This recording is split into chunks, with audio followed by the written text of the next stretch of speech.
네, 그래서 이제 뭐 리액션 해주셔도 좋고요. 네, 지금 녹화가 되고 있고요.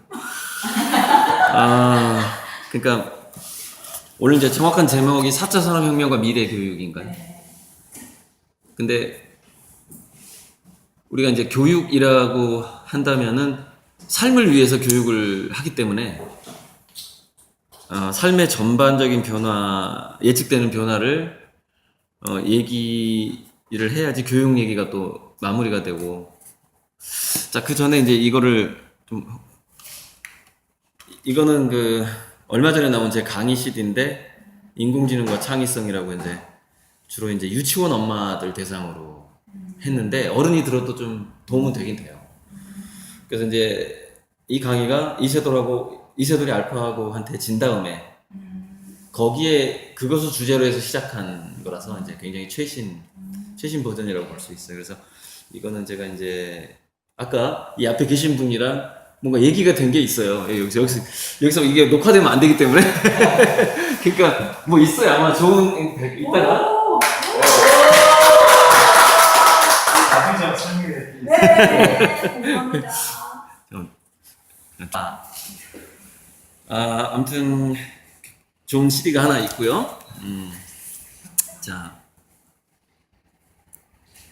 이 책은 이제 인공지능과 미래인문화. 근데 이 다음 책을 현재 이거 2탄을 쓰고 있는데 진짜 정말 진도 안 나가네. 그러니까 좀 약간 좀 강의 출장이 많고 막 이러다 보니까, 그래서 이거 2탄이 더 재밌을 것 같아요. 근데 이것도 좀 실질적으로 또 오늘 좀 2권 선물을 갖고 왔는데 어떻게 해야 될지 모르겠어요. 저도 사무실에는 한 권 드렸고, 이제 여기 계신 분이 2권을 어떻게 가위바위보를 해야 되나, 그거 알아서 나중에 알아서 해주시고. 잠깐만. 알아서 해주시고요. 그래서 그저께 하고 어저께 있었던 일을 얘기하면서 서두를 한번 꺼내 볼게요. 이거는 뭐 이제 기본적으로 제 소개인데, 제가 이게 이틀 전에 그룹전을 하나 오픈했어요. 제가 이제 미대 나왔잖아요. 그래서 이분이 제 스승님인데, 서초역 흰물길 갤러리 지금 하고 있는데요. 이분이 이제 5,000원, 5만 원권의 그 초상화, 우리 집회에 있는 그 초상화 그리신 분이에요. 그래서 기네스북에도 올라갔는데, 한 국가의 그 화폐에 2명을 그린 사람이 이분밖에 없대요. 2명을 그린 화가가. 지금 5,000원권하고 5만 원권 이렇게. 그래서 썰에 의하면 그 5,000원하고 5만 원에 이분이 사인을 하면 그게 해외 사례는 2억까지 그 가격이 나간 경우가 있었대요.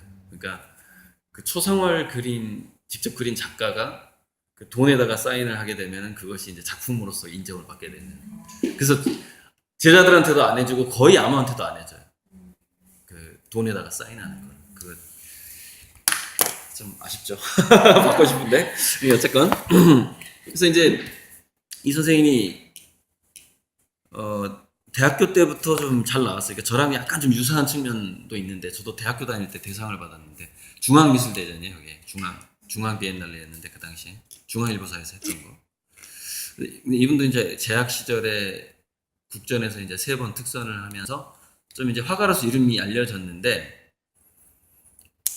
대학 졸업하고 중계동 시골에서 초가집에서 이렇게 그림 그리고 있을 때 이병철 회장한테 전화가 온 거예요. 삼성에. 근데 누군지 몰랐대요, 처음에. 강의를 좀 해달라고 전화가 왔대요. 강의를 해달라고. 그러니까 그때가 언제냐면 정경련이 막 창립할 때였어요. 그러니까 정경련 창립 무슨 모임이었어요. 거기서 이제 이 선생님이 20대 후반에 강의를 하게 된 거죠. 그래서 고민을 하다가 우리가 이제 원래 사역의 그림 그리는 것 중에 사역의 6법 중에서 뭐 전이모사, 수류부채, 뭐 기운생동 이렇게 있어요. 이게 동양화 하다 보면 다 배우는데, 그 중에서 경영 위치라는 게 있어요. 그러니까 위치를 경영한다는 뜻이에요. 구도. 그러니까 모든 구도에 대한 거예요. 그러니까 이거를 이제 비즈니스 용어로 얘기하면 포지션이에요. 포지셔닝. 그러니까는 이제 강연 내용은 이런 거였어요. 그림을 그릴 때 어떻게 경영 위치를 하느냐, 위치를 경영을 하느냐, 포지셔닝을 뭐를 어디다 왜 사람을 여기다 그려야 되고 왜 산을 저기 그려야 되고 이제 그런 거를 비즈니스하고 결합시켜서 경영 철학 비슷하게 강의를 했대요. 그래서 막 이렇게 메모를 하고 그때부터 이제 그 이병철 회장이 관심이 좀 많았다고 하더라고요. 문화 쪽에.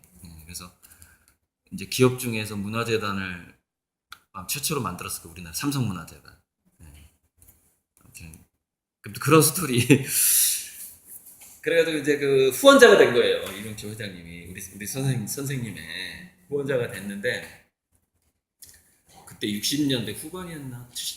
아직 70년 안 될 무렵에 80만 원인가 800만 원인가를 주고 그림을 하나를 샀는데 그게 서울에서 집 10채 값이래요. 그 당시. 그림 하나를 샀는데 그 그림이 뭔지 정확히 모르겠는데 예. 그러니까 뭐냐면 그림값으로 정당하게 준 건데 이제 굉장히 막대한 돈을 주면서 열심히 그림을 해라 이런 식으로 이제 그런 비하인드 스토리도 있고 근데 같이 국수를 먹던 이야기를 하는데 그 약간 경상도 사투리를 약간 쓴대요. 그 이병철 회장이 사람들이 나보고 돈 많이 벌었다고 하지 이런 식으로 한대요. 그래서 그러면서 이제 창가에 딱 가서 이제 창밖을 딱 바라보면서 1분 동안 마치 이렇게 뭔가 고뇌에 쌓인 듯한 그 당시에 돈병철이라는 소리가 너무 듣기 싫었나 봐요. 그때 유행어가 돈병철이었어요. 그때부터 그 옛날 삼성 초창기부터 그래서 그게 너무 듣기 싫었는데 근데 나는 평생 돈을 벌어본 적이 없다 딱 이러더래 1분 후에. 그래서 뭐라고 댓글을 못 하겠더래요. 왜냐면 이게 너무 이렇게 뭐라고 이상하잖아요. 돈을 가장 많이 번 사람이 나는 돈을 벌어본 적이 없다 이렇게 얘기하니까 그래서 계속 듣다가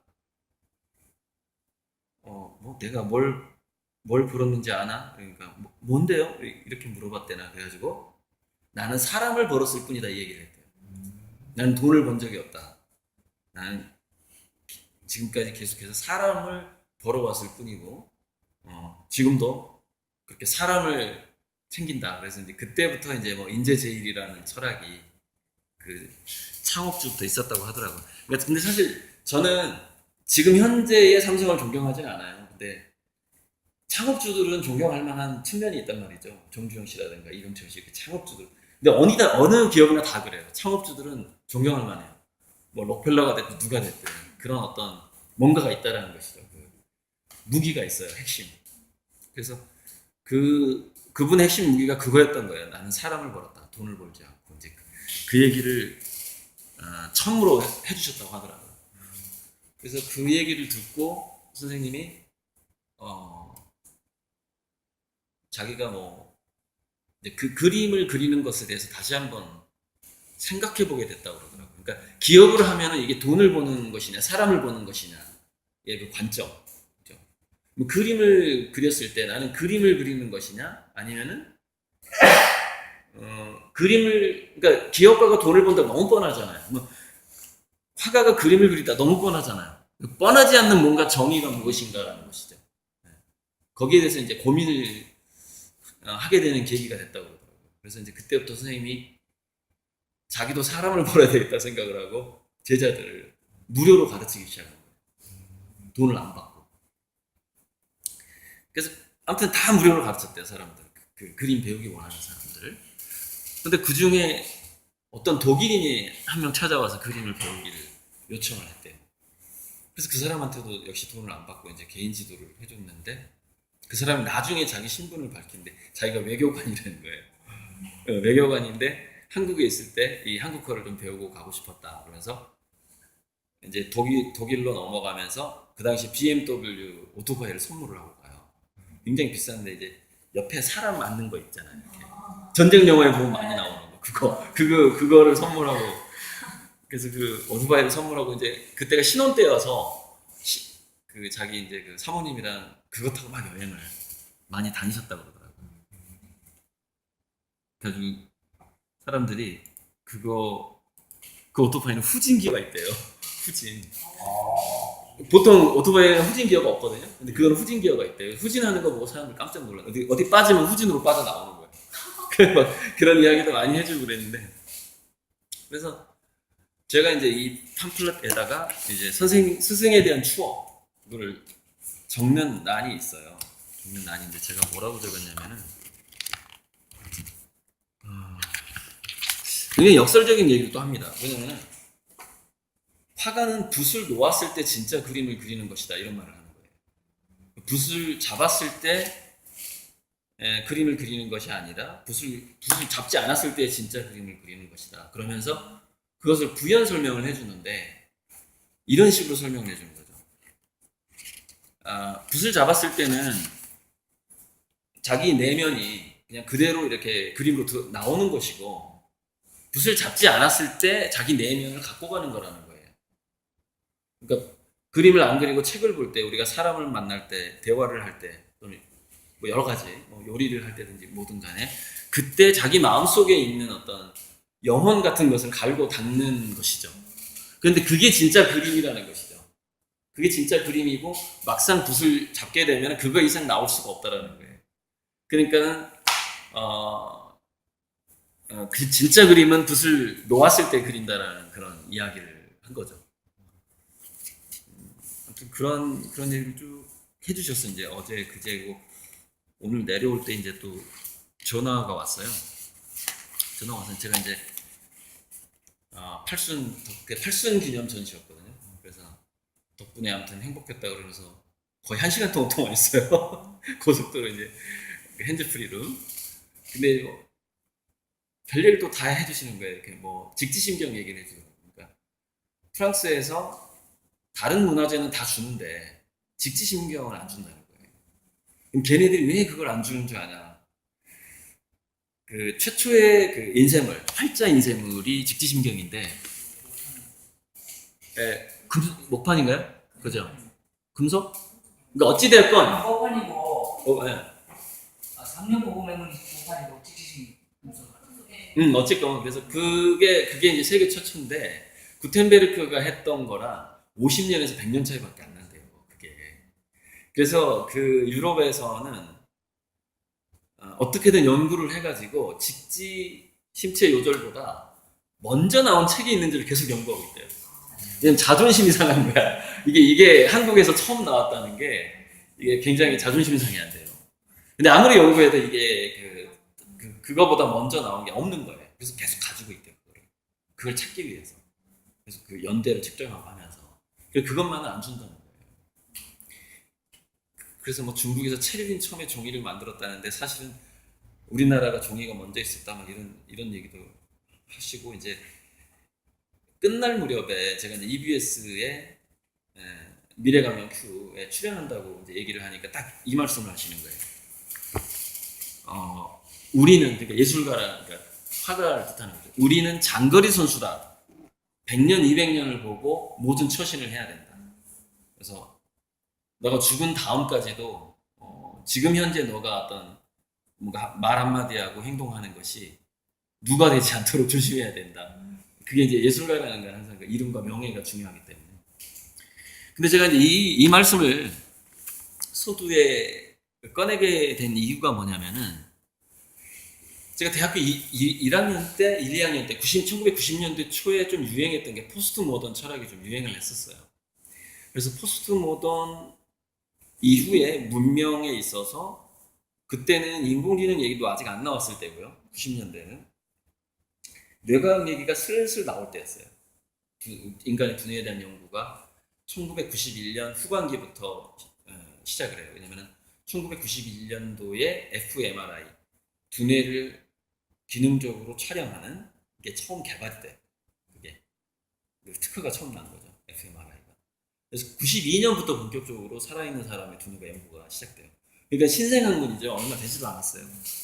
그러니까 저는 그 뇌과학 초창기부터 뇌과학을 쭉 공부했던 거죠. 마침 그때 제가 대학교 1, 2학년이었기 때문에, 1, 2, 3학년이었기 때문에 군대 가기 전이었고, 그래서 그때부터 관심을 갖게 됐는데, 그때 포스트 모던 철학에서 저한테 굉장히 충격을 줬던 게 뭐였냐면, 미래는 모든 인간이 예술가가 된다는 말이 있었어요. 모든 사람이. 그러니까 그 이야기가 뭐였냐면은, 그러니까 그 철학자들이 어떤 경향성을 본 거죠.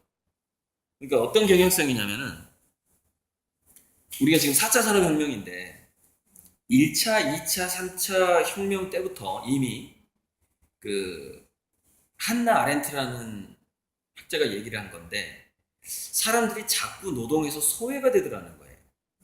그때부터 자동화가 시작됐거든요. 증기기관 때부터 시작된 거예요. 자, 증기기관이 처음에 딱 나왔을 때 가장 많이 직장을 잃어버렸던 사람이 말을 다루는 직업이었어요. 마부. 그때는 화물을 전부 마차가 나갔다. 말이. 근데 갑자기 증기기관 화물차가 나와버린 거예요. 그러니까 옛날 같으면 말을 끌고서 말 한 마리당 한두 마리당 이렇게 사람이 붙어가지고 마부가 다 있어야 되잖아요. 그 수많은 그 마부가 나를 수 있는 그 물량에 있어서 그 고용됐던 마부 숫자를 생각해 보세요. 근데 그게 기차로 한 방으로 끝내버리는 거예요. 화물을. 이 사람들 다 잘린 거예요, 마부. 그래서 그때 마부들은 주로 이제 누구만 살아남았냐면 럭셔리한 마부들. 그러니까 귀족들 이렇게 뒤에 귀족들 태우고 다니는 럭셔리한 마부들이 이제 더 오래 직장을 갖게 됐고, 그 럭셔리한 마부는 언제까지 있었냐면은 자동차가 발명된 이후까지 그 럭셔리한 마부들이 있었죠. 집 나르는 마부들의 시대가 끝나버린 거죠. 그러니까 그때부터 그런 현상들을 학자들이 계속 지켜봐왔던 거예요. 1차 산업혁명, 2차 산업혁명 때. 그래서 포스트 모던 철학자들이 어떻게 생각을 했냐면은, 이런 추세로 간다면 결국 인간은 노동이나 일하고 완전 이탈될 수밖에 없다. 지금까지 그렇게 흘러왔다. 이걸 보게 된 거예요. 인공지능이 등장하기 전부터 그런 얘기가 있었어요. 그러니까 포스트 모던 철학에서 미래의 모든 대중이 예술가화 된다라는 게 여러 가지 뜻을 가지고 있는 거예요. 그게. 그러니까 여기서 예술가가 된다라는 것은 뭔가 이렇게 지적인 어떤 수준이 올라가는 뜻도 되고요. 안목이 좋아진다 이런 뜻도 되지만은, 거기에 이제 어떤 숨은 뜻이 들어가 있냐면은, 예술의 특성이 있거든요. 그러니까 공예하고 디자인하고 예술하고 좀 달라요. 예술의 특성은 뭐냐면 무용성이에요. 무용지물이에요. 그러니까 먹을 수도 없고 쓸 수도 없고 내가 탈 수도 없고 그냥 없어요. 뭐만 있냐면 장식용이에요. 벽에 걸어놓고 즐기는 거예요. 굉장히 인문학적인 거죠, 이게. 네, 뭐 내가 이거 어떻게 할 수가 없어요. 그냥 벽 걸어놓고 떼는데 그거 보고 좋다, 이게 전부예요. 근데 사람들이 좋다에 막 1,000억, 2,000억씩을 쓰는 거예요. 물론 돈 있는 사람들이 어느 정도.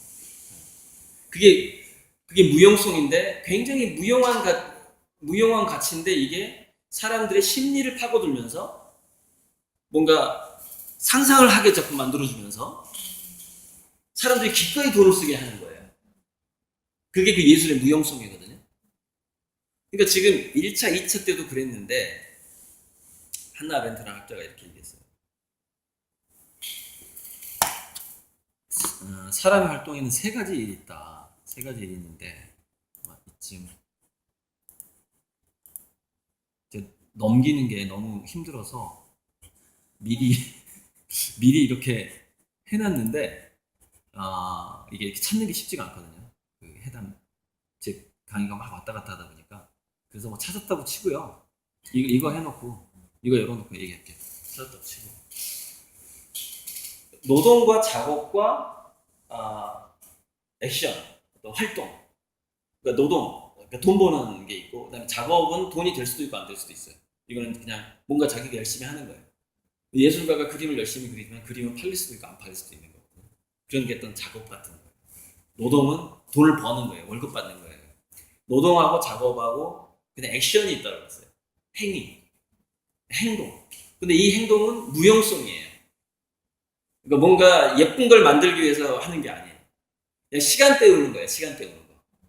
시간 때우는 건데, 갈수록 인간이 노동에서 작업에서 이 행위 쪽으로 자꾸 옮겨가는 경향이 있더라는 것이죠. 이쪽으로. 쓸모가 없어진다는 얘기죠, 인간들이. 그래서 노동의 정말 노동소외 같은 책들이 그래서 더 일찍 나왔어요. 인공지능 로봇이 이렇게 유행하기 전부터 나왔던 그런 책들이거든요, 그게. 그래서 이제 이게 그런 예측이 있었는데 인공지능 로봇이 딱 등장하게 되면서 사람들이 이제 체감하기 시작하는 거예요. 아, 정말 인간은 이제 노동으로 먹고 사는 시대가 얼마 안 남은 것 같다. 그러면 남는 거는 작업하고 행위인데, 작업하고 행위는 어떤 특성을 갖고 있냐면, 그러니까 예를 들어서 싸이가 강남스타일을 작곡하고 노는 게 그게 작업하고 행위의 결합이거든요. 근데 그게 널리 이렇게 공유되면서 뭔가를 창출해냈죠, 그죠? 뭔가 사람들의 관심을 뿜으로써. 그러니까 앞으로의 경제라는 것이 그런 식으로 이 도표에서처럼 월급을 받는 월급을 받는 일들이 점점점 줄어드는 경향으로 가게 되고, 월급과 상관없이 좀 이상하게 보면 이게 사람들이 노는 것 같은 거, 좀 잘 노는 것 같은 거, 또는 누군가를 위로해 주는 것 같은 거. 그림의 무용성이지만 그 그림을 산 사람한테 위로를 주거든요. 그러니까 제 그림도 최근에 이렇게 주문하는 사람들이 많은데, 제 그림을 산 사람이 가장 많이 하는 말이 뭐냐면은, 그림을 보면 마음이 차분해진다, 이 말이에요. 제 그림을 보면 마음이 차분해지기 때문에 사고 싶다, 이거예요. 그러니까 피곤하다는 얘기죠. 이 그림 보면서 좀 쉬고 싶다는 거예요. 이렇게 집에 와가지고 사람이 피곤한 거야, 이렇게. 그 잘 팔리는 그림이 이제 여기는 없네. 아까 지금 보여드렸는데, 별에서 꽃까지 이제 아까 이거예요. 아무튼 이런 종류예요. 이런 종류의 그림이 위에 이렇게 북두칠성이 있고, 북두칠성이 있는데 유성이 하나 이렇게 떨어지고 있고, 밑에 이렇게 별이 꽃이 된 듯한 이런 어떤, 근데 유채 꽃밭은 아니에요. 이제 별이 꽃이 된 이런 스토리를 가지고 있는 건데, 이제 이걸 보면 이제 편안하고 이제 자꾸 주문을 해요. 7개가 밀려있는 상황이에요, 지금 저게. 자, 그래서 이게, 결국에는 여기서 실업률이라는 것은 월급과 없어지는 거예요, 사람이 자꾸. 근데, UN 미래보고서 2050에서 결국에는 그 연도대로 인간은 실업해 갈 것이다라고 그런 얘기가 나오는 거예요. 무슨 얘기냐면 2025년에는 25%, 2050년에는 50% 이런 식으로 실업자가 쭉 늘어난다라는 거예요. 근데 그러면서 이 그래프가 UN 미래 보고서 2050에 나오지는 않아요. 나오진 않는데, 지금 전 세계 그 로봇 회사에서 로봇을 대량 생산하기 시작했다는 거예요. 생산 라인을 만들어가지고. 그러니까 이 몸체를, 그리고 소프트웨어는 계속 지금 개발되고 있고, 그게 인공지능이거든요. 예, 개발되고 있고. 그래서 지금도 로봇 가격이 싼데, 지금도 이 제조 로봇 가격이 2,000에서 2,500만 원 사이거든요. 너무 인기 있어가지고요, 한국 기업이 단 한 대도 사지를 못했어요. 만들자마자 매진이 돼버리는 거예요. 그래서 북미에서 다 팔려버려요. 그래서 저는 그게 한국 기업이 이 좋은 그 제조 기계가 있는 걸 몰라서 안 샀나? 이렇게 생각을 했거든요. 너무 인기 있어가지고 아예 그냥 거기 사장들이 다 사버리는 거예요. 그 공장에서 나오자마자. 그래서 한국에 한 대도 없는 거예요. 자, 그러면은 여러분 같은 그 로봇 회사라고 생각을 해봐요. 없어서 못 팔고 있으면은 그 다음 수순이 뭐죠? 대량 생산입니다. 로봇 대량 생산. 대량 생산한 다음에 2천만 원을 보통 1,000만 원으로 깎아요. 그래도 마진이 많이 나오니까. 근데 그 대량 생산하는 그 공장들이 계속 늘어나고 있다는 겁니다, 지금. 로봇을 만드는 공장들이. 우리가 모르고 있죠. 왜? 생산한 다음에 싸게 팔 거니까. 그게 출시되는 시점이, 그게 대량 생산에서 지금 이제 각국의 기업들의 인공지능 로봇 관련된 기업들의 움직임을 보니까 로봇 가격이 20분의 1에서 100분의 1로 딱 떨어져서 전 세계에 확 공급되는 시점을 보니까 2024년, 2025년이 나온다는 거죠. 예상이 된다는 거죠. 네. 그러니까 저 때부터는 상황이 굉장히 많이, 물론 우리나라 지금도 힘든데, 지금도 힘들어요. 지금도 이제 실업자 많고 힘들고, 내년에 이제 뭐 또 부동산 버블도 터질 것 같아요. 내년 되면 굉장히 힘들어질 것 같은데, 2025년 되면, 그러니까 제가 그랬어요. 우리나라의 경우에는 최소 20년 동안 힘들어요. 최소 20년. 완전히 정말 동굴 속에서 들어가서 사는 게 편할 정도로 뭐 이자 올라가지, 보유세 올라가지, 실업률 올라가지, 저출산에다가 고령자 늘어나고 복지 비용 증가하는데 세금은 안 들어오고 막 이런 게, 게다가 북핵위기에다가 막 모든 게 지금 막 이렇게 압박해 오고 있는 이런 상황이거든요. 그게 내년부터 이제 가시화되는 거예요. 2018년부터. 그러니까 지금 그런 걸 준비를 좀 해야 되는데, 그래서 제가 이제 여기서 뭐 우리 선생님 그림 얘기하고, 뭐 호암 이병철 선생이 나는 돈 번 게 아니라 사람 벌었다, 이런 게 이게 굉장한 힌트거든요. 그러니까 앞으로는 뭐냐면 그게 사람의 마음을 사는 거 있잖아요. 이게 기본이 되어 있지 않는 사람은 다 망한다고 봐야 돼요. 완벽하게 망해가요. 이게 이제 그 포스트 모던에서 말했던 모든 대중이 예술가가 된다라는 이야기, 그 얘기예요. 예술가는 무조건 마음을 사야만 살아남아요. 인기를 얻어야만 하는 거예요, 예술가는. 그게 시가 됐든 뭐 책을 팔든 그림을 팔든 마음을 사야 되거든요. 그 마음을 사려면은, 그러니까 우리가 누군가의 마음을 산다는 거는 어떤 매력이 있어야 되는 건데, 그 이제 인간의 그 매력이라는 게, 오늘 강의 참 희한하게 흘러가는데 지금.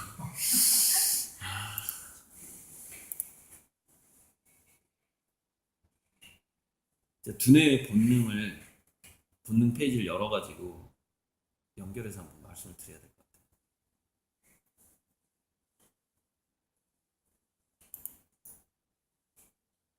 이거 두 가지가 두뇌와 우리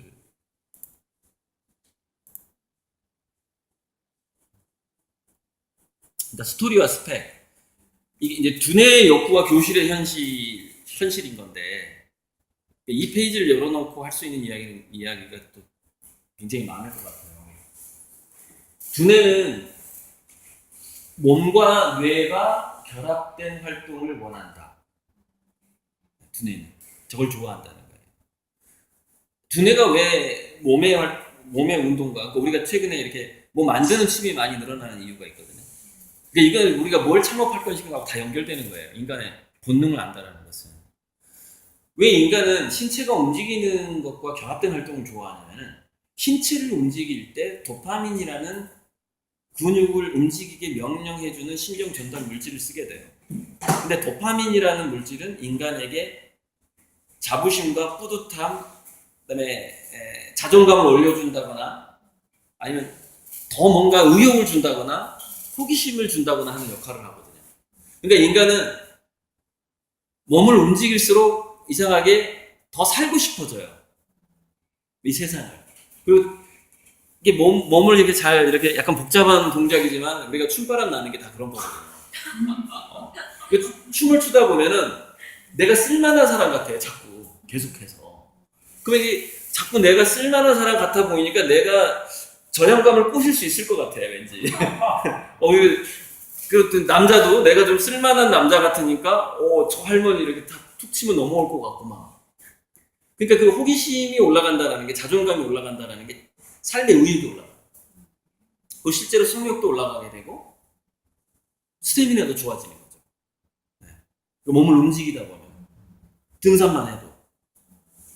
그러니까 그 도파민이라는 것이 우리가 마약에 중독되고, 알코올에 중독되고, 도박, 게임 이런 거에 중독될 때 항상 나오는 게 그게 바로 도파민이라고.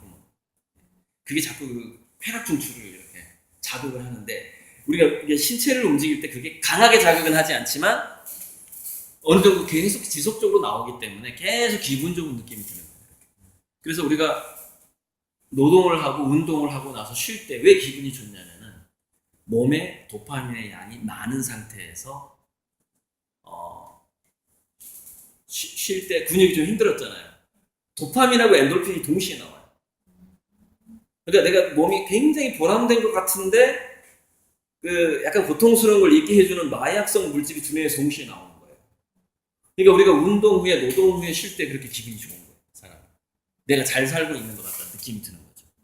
근데 여기서 일단 노동은 사라져요. 그 인류한테 노동은 사라지기 때문에 앞으로 그 창업에 있어서 굉장히 중요한 것은 어떻게 이 사람들을 이 몸을 다양하게 움직이게 하면서 재미있게 하면서 살아있다고 느끼게 해줄까 뭐 이런 거거든요. 그래서 제가 이제 전주대학교 앞에 무슨 배움 아카데미를 하는 분이 조석중 씨가 계셔. 그분도 이제 강의하고 이렇게 주로 프로젝트로 이렇게 학교라든가 단체로 가서 이렇게 그 전체 프로그램 운영하는 그런 방식으로 이제 그게 수입 모델인데. 그래서 요즘에 책 내기 유행한다는데 이게 그러니까 북카페가 좀 이제 약간 옛날이고 요즘에 유행하는 게 맥주 마시면서 책을 본대요. 이 혼술 문화 중에서 굉장히 책이 안주가 되는 거예요. 맥주를 조금씩 마시면서 책을 계속 독서를 하는 게 지금 이제 항상 그 서울 홍대 뭐 이런 데서부터 이제 유행이 시작되잖아요. 거기서 이제 이미 유행을 하고 있는 거예요. 책내기. 그러니까 책도 팔 수 있고 도서관하고 이게 호프집이 약간 결합된 이런 개념이거든요. 그게 이제 그 업종이 이제 새로운 신생 업종인 거죠. 그래서 제가 그분한테 우리 책맥 하지 말고 맥강을 해보자. 맥주 마시면서 강의 듣는 모임을 한번 일단 실험을 해보자.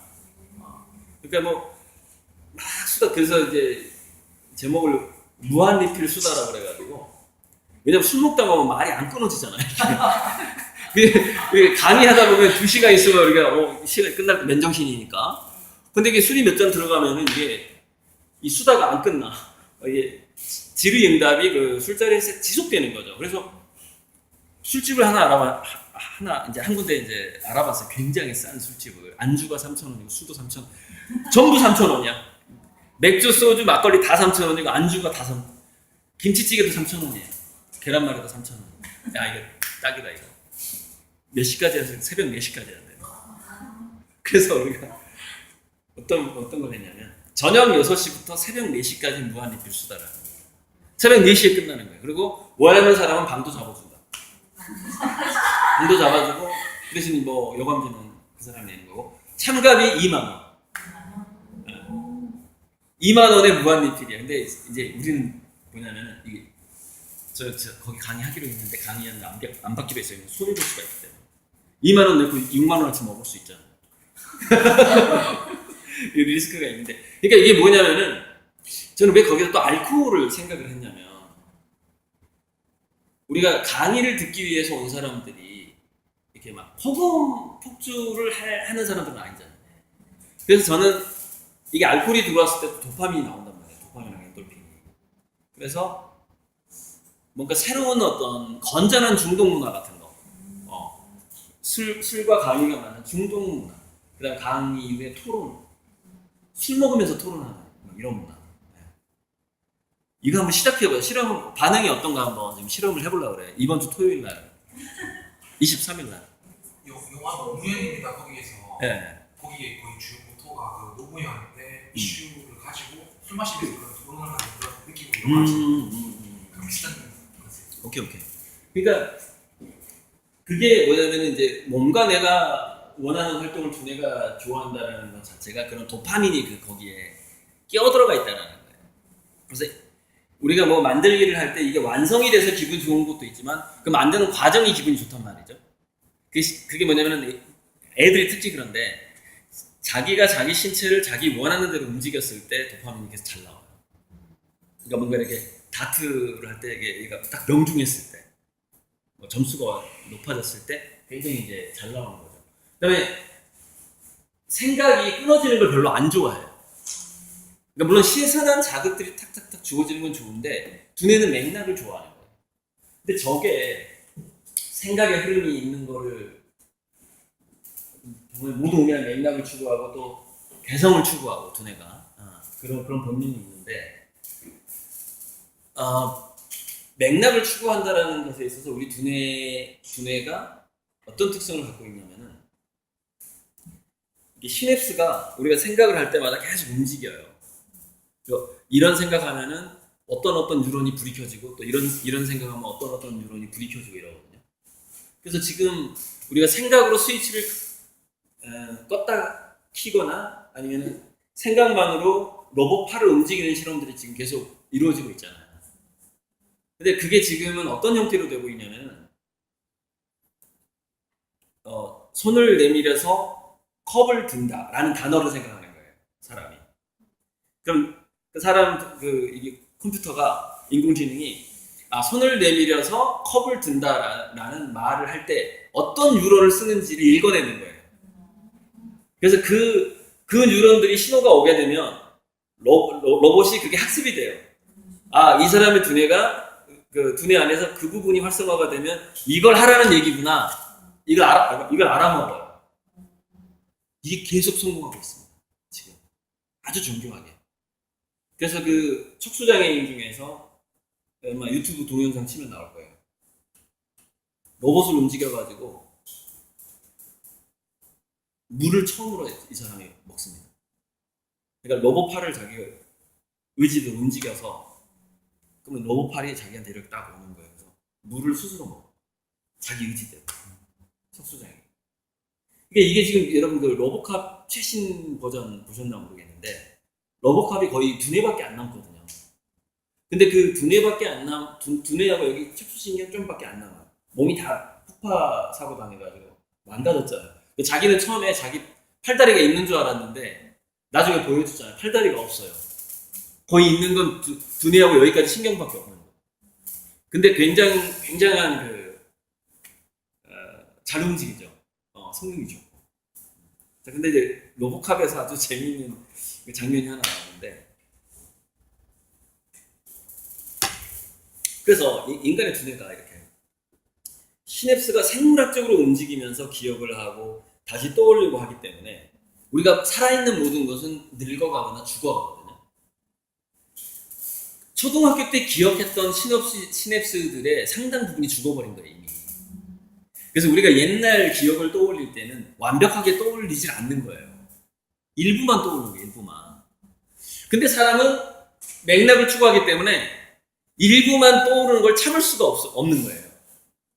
그래서 그 기억의 빈틈을 지금 상상을 해가지고 그걸 만들어버려요. 그 빈틈을.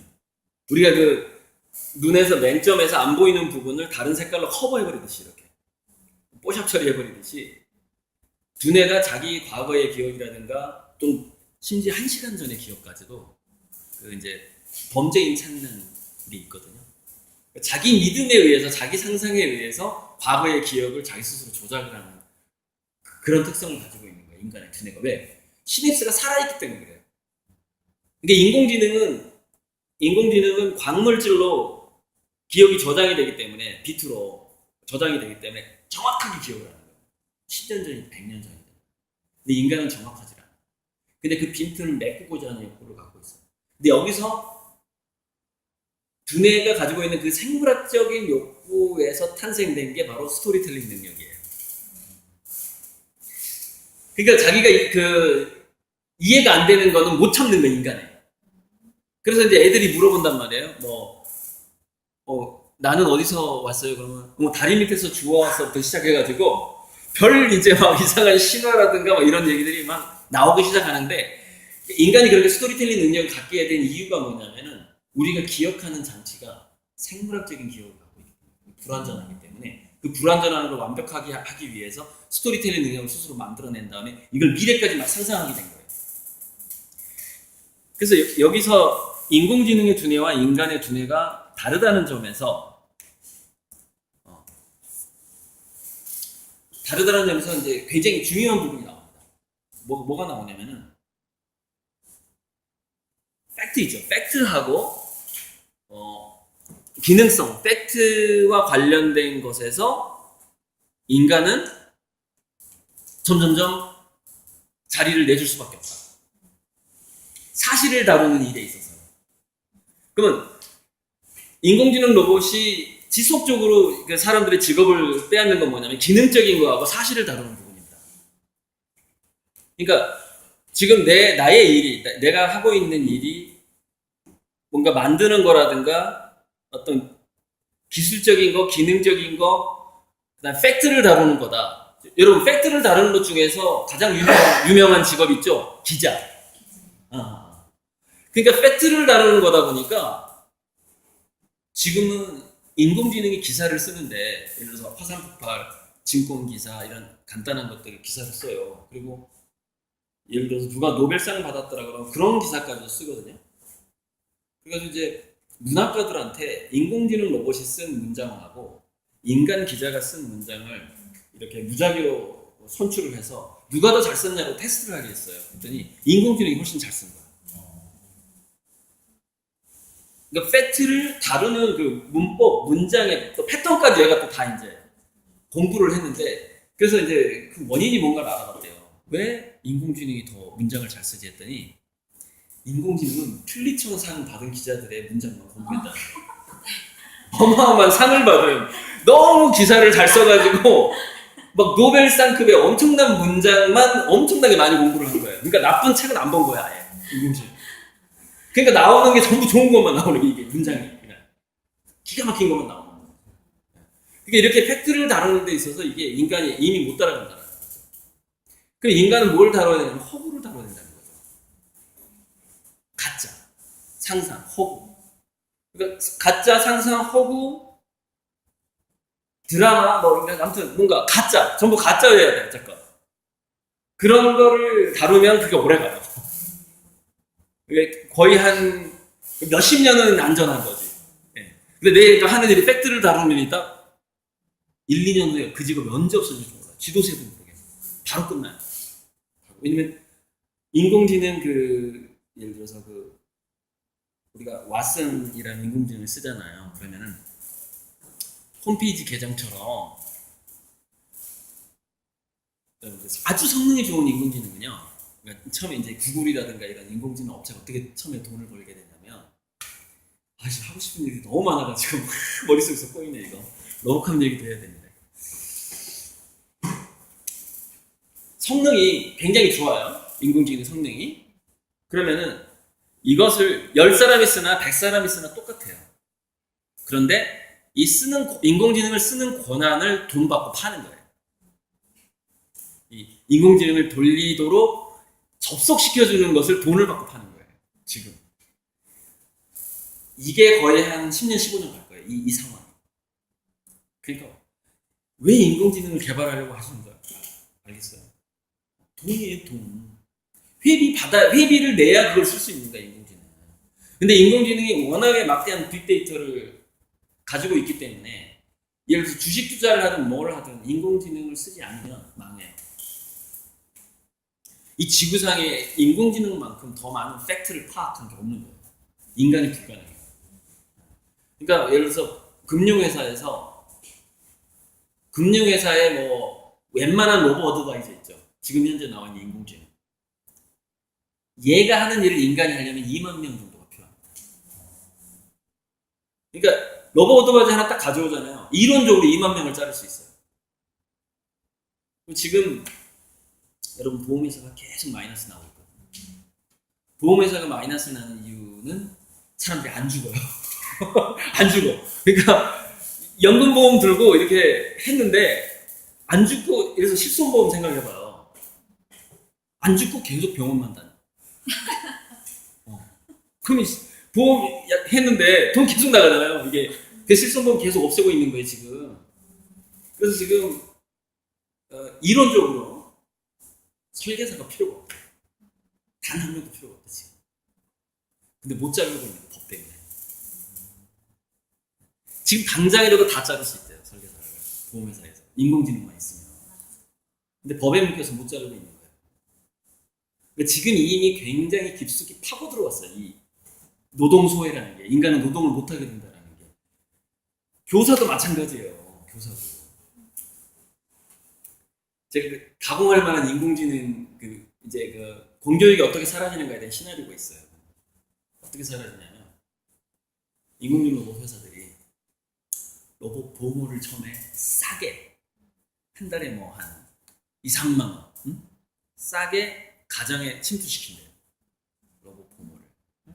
근데 어떻게 프로그램이 돼 있냐면은 애가 2살이면 2살에 맞게끔 이 로봇이 행동을 해요.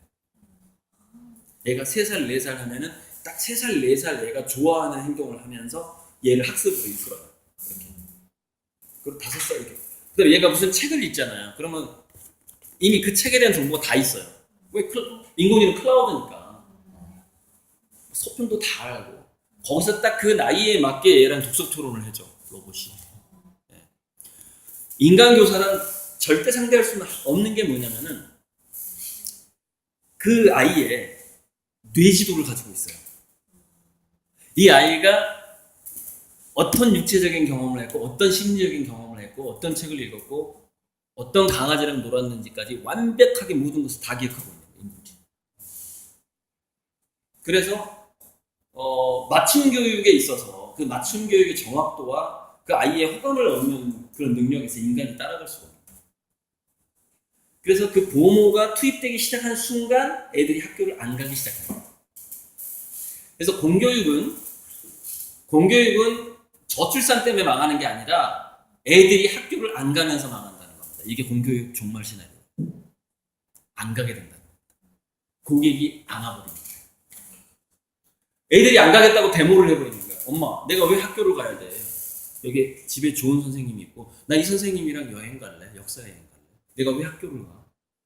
훨씬 재밌는데 나를 보호도 해주고 가르쳐주고 이런 것이 학교 갈 이유가 없는 거죠. 그래서 학교는 이제 나중에 어떻게 바뀌어버리냐면 오프라인에서 우리가 꼭 만나야만 할 때 인간적으로 이렇게 만나야만 하는 활동, 사교적인 활동 있죠. 근데 이것만 남는 거죠. 이것만. 그러니까 무슨 얘기냐, 학교가 나이트클럽 되는 거예요. 학교는 공부하는 데가 아닌 거예요. 더 이상 애들이 친구 사귀는 데가 되어버리는 거예요. 공부는 각자 하는 거예요. 인공지능이라. 자기 인공지능 하는 게 제일 잘 되니까. 그리고 뭐 인공지능을 빼고 토론을 한다거나 학교에서 모여서 아니면 같이 논다거나 서로 인간들끼리 사귀는 이제 그런 활동만 남게 되는 것이죠. 그러니까 학교가 아니고 그런 기능은 학교만 할 수 있는 게 아니거든요. 아시겠죠? 그냥 나이트클럽도 할 수 있는 기능인 거죠. 그런 식으로 해서 공교육이 소멸되기 시작합니다. 왜 딴 데서 대신할 수가 있습니까? 사람을 사귄다는 것은 가상현실 속에서도 할 수 있고, 그게 텔레프레센스라고요. 원격 현실감이라고 하나? 아바타가 가상현실에서 들어가는데 너무 사실 같은 거죠. 지금 그게 성능이 너무 좋아지다 보니까. 그래서 그런 것으로서 또 교류가 가능하고, 그러니까 어쨌건 공교육이라는 게 이게 법적으로 묶여 있으니까 다행이지 사실은 더 빨리 사라질 가능성이 있는 거고요. 자, 로보캅 얘기 마저 하고 넘어갈게요. 그래서 로보캅이 인간의 두뇌의 특성이라는 게 뭐가 있냐면은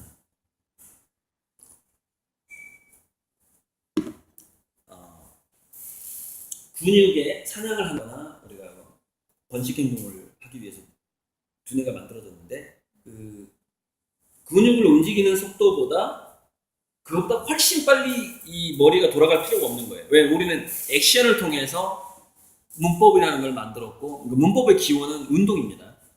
그래서 문법을 다루는 두뇌하고 운동을 다루는 두뇌가 같은 영역이에요.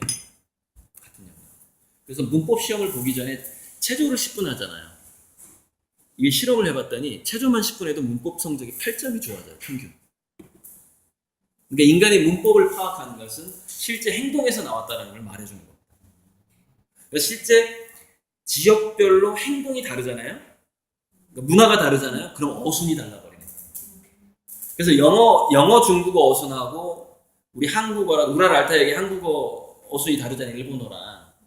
제가 이것을 예전에 이제 제 가끔 명함을 보면 어원학자라고 제가 써놓거든요. 그래서 언어의 기원에 대해서도 상당히 굉장히 많은 이제 책을 또 연구를 했었어요. 보니까 고대의 최초의 도시국가가 있어요. 그래서 저 이란 같은 데 가면은요, 그 성벽이 있는데 그게 10,000년이 넘었어요. 그러니까 고대 도시가 10,000년 전에 시작했는지, 실제로 아틀란티스 뭐 이런 문명 얘기도 있죠. 그 이전에 굉장히 오랫동안 고대 도시가 지구상에 있었을 가능성이 있어요. 지구의 나이가 48억 년보다 더 오래됐다고 주장하는 사람도 있거든요. 이게 계속 지표가 물갈이 돼버리기 때문에 탄소 측정할 수 있는 것 자체가 그 정도밖에 안 나와요. 텍토닉스 운동이라고 해가지고 지표에 있던 모든 것은 지구 안으로 들어가게 돼 있어요. 다 사라져버리는 거예요. 연대를 측정할 수가 없어요. 그러니까 이게 지구가 48억 년이 아니라 50억 년일 수도 있고 100억 년일 수도 있는 거죠. 어쨌건 그런 썰이 있고요. 자, 그래서 어떤 공통점이 나오냐면은 성벽이 있는 도시국가 내에서는 어순이 한국어 어순이 됩니다. 성벽이 없는 야생에서는 영어 어순이 돼요. 동사가 너무 중요해요. 동사가. 왜냐하면 성벽이 있을 때는 기본적으로 위험이 차단된 환경이에요. 그래서 우리는 동사를 먼저 말할 필요가 없어요. 도시국가에서 만들어진 문법이라는 거죠. 그러니까 어순, 저는 그래서 한국어 어순에 대해서 상당히 좀 자부심을 갖고 있거든요. 그래서 제가 책에다가 중학생을 위한 서울대 공부법 책에다 그 문법 이야기를 썼어요. 야만인들의 언어다. 그러니까 중국어 어순하고 영어 어순은 바베리언들의 어순이에요. 그게 바베리언. 동사가 너무 중요해요. 항상 동사가 나와요. 안 그러면 죽으니까. 무슨 일이 언제 어떻게 생길지 모르는 거예요. 그러니까 그런 식으로 어순이 형성이 되는 거예요. 근데 우리는 굉장히 도시국가에서 형성된 언어라는 것이죠, 이게. 그래서 아주 수식어가 복잡합니다. 그 어미가. 인간관계가 훨씬 복잡한 거예요, 이게 도시국가라는 게. 야생은 단순해요. 거긴 존댓말도 없잖아요. 아무튼 그런 역사를 가지고 있는데, 자, 아까 제가 기억 얘기를 하면서 인간이 그 두뇌가 살아있는 시냅스가 움직이면서 기억을 만들고 다시 기억을 인출해낸단 말이에요. 그러면서 스토리텔링 능력도 생겼고 했는데 사냥하고 번식하는 데 있어서 굳이 창을 던지는 속도라든가 도망가는 속도보다 두뇌가 빨리 회전할 필요가 없어진 거죠.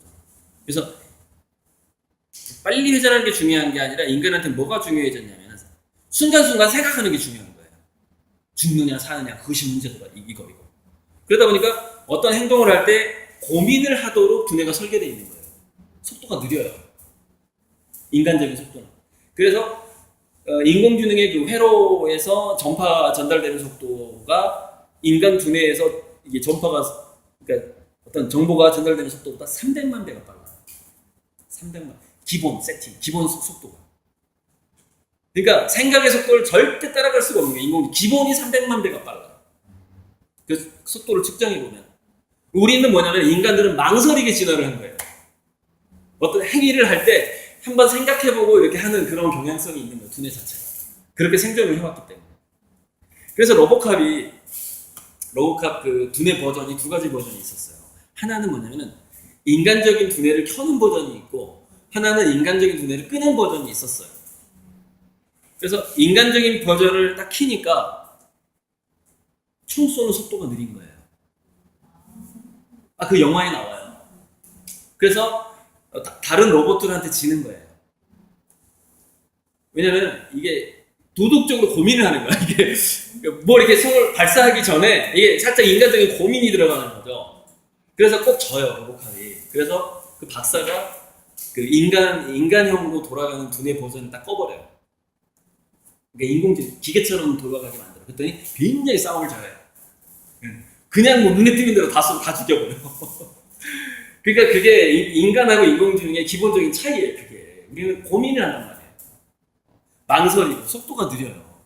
기본적으로. 근데 그 300만 배가 이제 한 3조 배, 몇 조 배까지 앞으로 차이가 난다는 거죠. 생각의 속도. 그래서 인공지능이 전체 지구인의 IQ를 합한 것보다 영리해지는 시점은 특이점이라고 해요. 그게 이제 2045년이라고 레이커즈와 말했죠. 그러니까 근데 인간의 단점은 뭐냐면 전체 지구인의 그 IQ를 모을 수가 없어요. 우리는 인공지능처럼 연결이 안 되거든요. 근데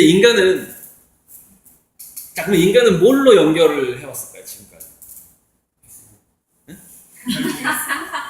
그러니까 이제 언어잖아요, 그죠? 언어, 그 다음에 제스처, 이게 거의 95%를 차지한다고 하는 표정, 눈빛 이런 거. 그래서 인공지능 시대에는 표정도 굉장한 자산이 돼요. 표정. 그게 우리가 그걸 벗어날 수가 없거든요. 그 표정. 잘 웃기만 해도, 웃는 모습이 이쁘기만 해도 먹고 산다는 얘기죠. 그런 사람들 선호할 수밖에 없고, 돈 좀 보시겠어요?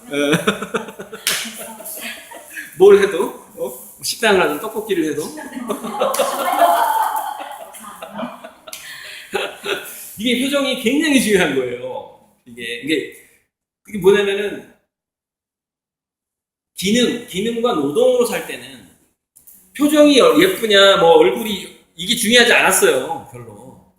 일을 잘해야 돼, 일을 잘해야 돼. 근데 지금 계속해서 그 문명이 노동소외 쪽으로 가다 보니까 원초적으로 우리 인간이 가지고 있었던 그 진화되어 왔던 그 욕구들이 너무 갑자기 이렇게 뜨기 시작한 거예요. 표정, 몸매 막 이런 것들이 섹시함이 갑자기 부상하게 돼, 급부상하게 돼. 섹시함. 그래서 불경기에는 섹시함이 큰 도움이 되잖아. 누즈와 이렇게 바르면서 앞으로 계속 불경기가 올 거니까 앞으로 얼마나 섹시함이 얼마나 중요하겠어요. 생각해보세요. 불경기가 풀릴 줄 알았는데 20년 동안 안 풀리는 거죠. 앞으로 20년 동안 안 풀려요. 쭉 가는 겁니다. 그러니까 쭉 이렇게 가는 게 아니라 쭉 이렇게 간다고요. 계속 안 좋아져, 계속 안 좋아져. 그런 상황에서 보세요. 4대 의미였고 목적인데 사람들을 이끄는 목적 자체가 이제는 대부분 취미, 문화, 예술, 계모임, 커뮤니티 활동. 그러니까 그게 소속감에서 우리가 뭔가 행복을 느끼는. 바로 밑에 나오잖아요. 가치, 소속감. 그러니까 우리가 같이 하는 게 가치가 있다는 말에서 가치가 가치다 그러잖아요. 그러니까 우리가 가치를 느낀다라는 것이 혼자서 가치를 느끼기가 어려운 거예요. 누가 알아줘야 되는 거야. 내가 뭘 하는 거를. 근데 누가 막 박수 쳐주고 알아주고 이렇게 해야 되는데, 그래서 인간은 그 왕따 당하는 것을 굉장히 고통스러워한다는 거예요. 왜냐면 왕따를 당하면 누가 나를 알아줄 대상이 사라져버리는 거예요. 그러면 왕따를 당하는 것만으로 가치가 사라졌다는 느낌을 갖게 되는 거죠. 소속감이 사라지는 순간. 그래서 가치와 소속감이 계속 관련이 되는 거예요. 목적이 의미감이고, 그 의미감이라는 건 저 목적이라는 꼭 돈을 벌어야 되겠다는 목적은 아닙니다.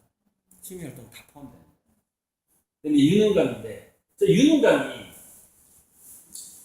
유능감이 그러면 앞으로 인공지능 시대에는 뭐랑 좀 연결이 되냐면요, 가상현실하고 아주 밀접한 관련이 될 것 같아요. 가상현실 게임 같은 거. 제가 EBS에서 EBS 1회 때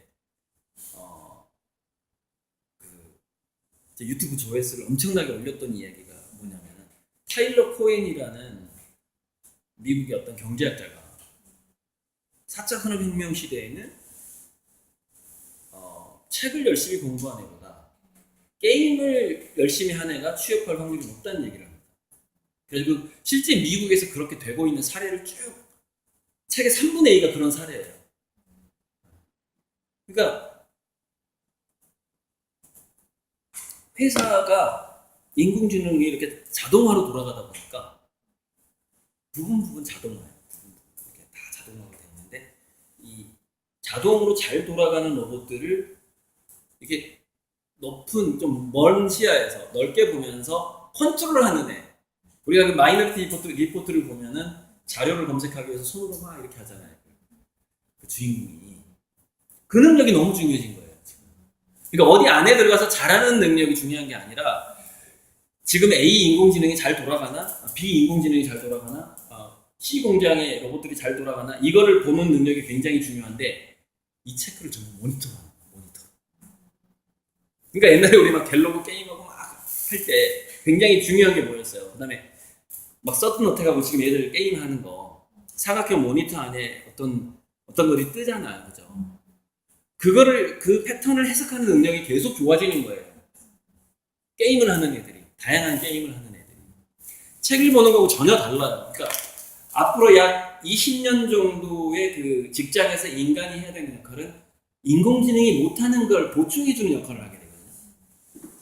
근데 텍스트를 공부하는 것 자체는 텍스트를 외우거나 이 요점 정리하거나 뭔가에 필요한 것을 뽑아내는, 우리가 옛날에 보면은 명문대생들이 흔히 했던, 그러니까 회사에서 가방끈 긴 애들을 뽑는 이유가 뭐냐면 그거 요점 정리인 거예요. 야 이거 한 페이지로 정리해가지고 이거 때문에 그 사람들을 뽑아서 썼어요, CEO들이. 근데 이거를 지금 인공지능이 대신해 주는데 그 규모가 어느 정도냐면은 지금 구글의 인공지능이 1초에 800만 권을 읽는다는 겁니다. 똑딱 800만 권을 스캔해버린다, 책을. 똑딱해. 그래가지고 전 세계 의학 논문이 1년에 100만 개가 쏟아지는데 1년 7일 그러니까 보통 인공지능이 그동안 뭐 예를 들어서 의학 발달이 한 50년이 됐다. 그럼 50년 동안 논문으로 올라오는 것들, 텍스트로 되어 있는 것들을 다 검토할 수 있잖아요, 인공지능이. 뭐 1초에 800만 권이니까. 그래서 창의성이 높은 의사랑 인공지능이랑 이제 협업을 할 때 인공지능한테 제2형 당뇨병에 대해서 뭔가 새로운 치료법을 내가 좀 찾고 싶은데 특이한 당뇨병 환자에 대한 기록을 좀 찾아가지고 나한테 A4 10장을 딱 압축해가지고 좀 프린트 좀 해줘봐 라고 인공지능한테 주문을 하면은 50년 동안의 전체 의학을 일단 점검을 하고 그 다음에 거기서 당뇨병과 관련된 거 점검하고 그 다음에 당뇨병 중에서 좀 특이한 거를 점검해가지고 뭐 2-3시간 만에 A4 10장을 딱 프린트를 해주는데 이거 전체를 인간이 점검하려면 3,000년이 걸린대요. 3,000년. 그러니까 이거는 상대할 수가 없어요. 내가 그러니까 지금 뭐냐면은 노벨상이라든가 신약 개발이라든가 신소재 개발을 인공지능이 하고 있는 거예요. 인간이 못해요. 근데 인간이 하는 건 뭐냐면 방향성만 제시해줘요. 방향성. 난 뭐에 대해서 연구하고 싶다. 그러니까 인간이 결정해주는 건 결국 뭘까요? 인간은 무엇을 좋아하고 무엇을 필요로 하고 무엇을 불편해하는 것만 유심히 잘 보는 사람이 필요한 거예요. 인간에 대한 이해, 인간 심리에 대한 이해. 그러니까 뇌과학이라는 것이 굉장히 필요한 학문이 되어버린 거죠. 인간에 대해서 잘 이해하는 사람이, 그러니까 먼저 이해하는 사람이 그래서 제가 학생들한테 그 EBS에서 얘기했어요.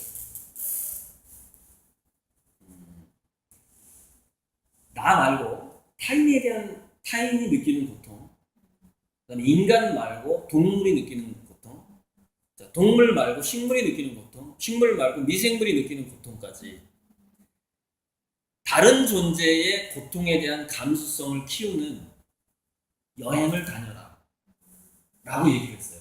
근데 걔네들이 이게 무슨 말인지 이제 정확하게 이해를 못했을 거예요. 저는 이제 이런 배경 지식을 갖고 지금 얘기를 하는 거예요. 무슨 얘기냐면은 그 고통을 찾아내서 이걸 해결하는 게 좋겠다 라고 생각한 놈이 앞으로 갑이 돼요. 왜냐면 인공지능은 그러니까 앞으로 15년간은 인공지능을 사용할 수 있는 그 어떤 라이센스를 돈을 주고 팔잖아요. 근데 이 시대가 끝나버려요. 어떻게 끝나게 되냐면 이게 이제 인공지능의 반란인데 엑스마키나라는 영화를 보면은 이렇게 서빙하고 섹스해주는 인공지능 로봇이 있어요. 그 다음에 테스트하는 인공지능, 튜링 테스트하는, 그러니까 인공지능이 정말 의식이 있는지 튜링 테스트하는 로봇이 있는데 나중에 얘네들이 대화를 해가지고 주인을 죽입니다. 칼로 찔러 죽여요. 인공지능들끼리. 굉장히 중요한 장면인데 무슨 얘기냐면 인공지능이 어느 정도 AGI급, 그러니까 AGI라는 것은 범용 인공지능, 일반지능이라고 하는 건데 AGI 페이지를 좀 열어놓고 좀 잠깐 좀 휴식할게요. 그래서 이것만 AGI의 반란만 좀 얘기를 하고요. 굉장히 중요한 부분이라서. 그러니까 이게요. 지금 제가 얘기하는 게 이거 다른 페이지 다른 곳에서 찾고 있으니까 안 나오지.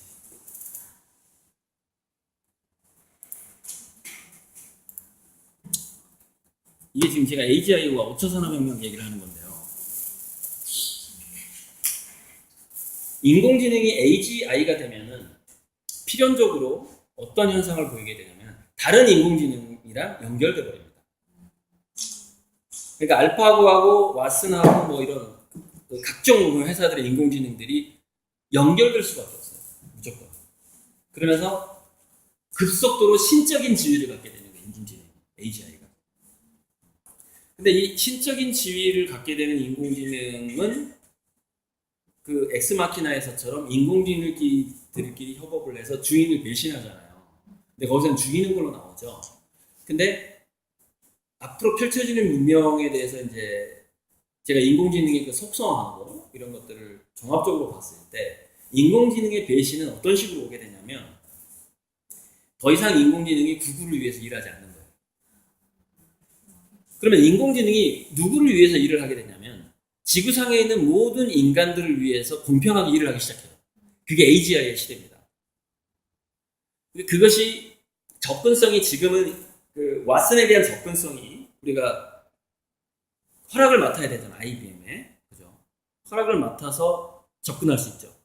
근데 그 사물 인터넷 시대가 오게 되면은 허락을 맡지 않아도 그 해킹이 쉬워지듯이 내가 IBM의 허락을 맡지 않아도 왓슨하고 대화가 가능해져 버려요.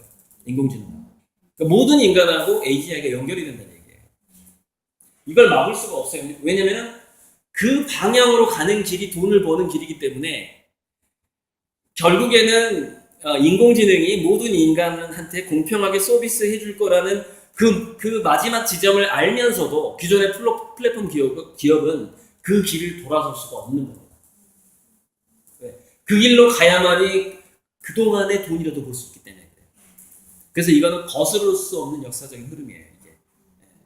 그래서 AGI가 모든 인간하고 연결이 되는데 제가 왜 다른 존재의 감수성, 고통에 대한 감수성이 미래 사회에서 굉장히 중요한 역할을 하느냐면은 그 최초의 질문을 던지는 자가 일종의 저작권을 갖게 돼요.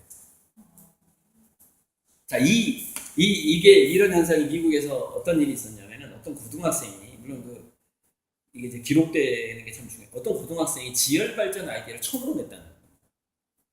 이렇게 썼대요. 아니 땅 속에 들어가면 마그마가 있다는데 그럼 땅 속은 따뜻할 거 아니냐? 그러면 관을 뜨거운 땅까지 파가지고 물을 부어놓으면 물이 끓을 거 아니냐? 이 얘기를 한 거예요. 고등학생. 지열 발전이거든요. 땅의 열로 물을 끓게 만드는 그 보일러도 아예 거대한 그 지열 그 도시도 있어요. 지열로 전체 도시의 그 온수를 만들어내는 그런 도시도 있는데 이 아이디어를 어떤 학생이 처음 냈는데 그 아이디어를 기업이 뭐 500달러를 주고 사요. 외국이니까 가능한 겁니다. 우리나라 같으면 돈을 줄 필요가 없죠. 근데 그냥 쓰면 되는 거예요. 에이, 뭐 특허도 안 냈으니까. 근데 좀 얘가 도덕적인 기업들이 좀 있는 거예요. 그 외국. 그래서 야 그래도 내가 어떤 고등학생한테 이 아이디어를 얻었는데 돈을 좀 주고 지열 발전 특허를 우리가 내자 이제 이렇게 해서 돈을 지불하고 특허를 내서 그 사업을 시작한 거예요. 그 기업이.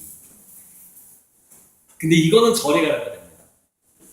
그러니까 미래 사회에 어떤 가치 있는 질문을 던지는 게 얼마만큼의 값어치가 되냐면 앞으로 20년쯤 후에는 50억 인구가 와이파이랑 연결이 된답니다. 20년 후에 50억이면요 거의 전 세계인이에요. 지구인이 줄어든다고 봐요. 거의 전 세계인인데 인공지능과 전 세계인이 연결이 되겠죠? 그럼 가치 있는 새로운 질문을 한국에서 누가 던졌는지를 50억이 다 알게 돼요. 이게 완벽한 AGI와 블록체인의 미래예요. 블록체인이라는 것은 모든 것을 인공지능이 공인해주는 시대가 와버려요. 블록체인의 미래는 블록체인 들어보신 적 있을 거예요. 블록체인의 미래는 블록이 사라진다.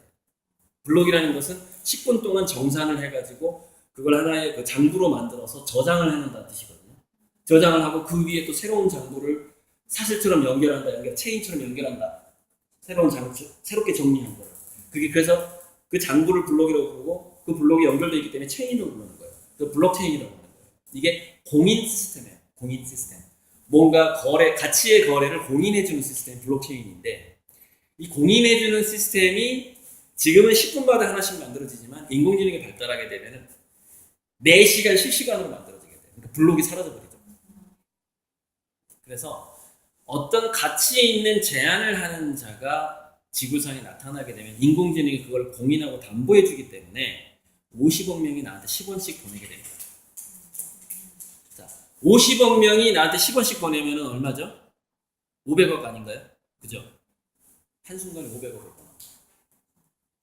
이게 이런 현상이 가상현실 속에서 일어나고 이 지구상에서 모든 기업에서 이런 현상이 일어나요. 그런데 이 현상이 왜 우리 한국에 중요하냐면은 앞으로 15년, 20년 동안 계정을 팔아먹으면서 인공지능을 쓰는 시대에서 우리한테 희망이 없어요. 인공지능 특허는 다 외국 거기 때문에 거의 다. 90몇 프로가 외국 거냐? 97%가 외국 거예요. 97. 그렇지, 97%.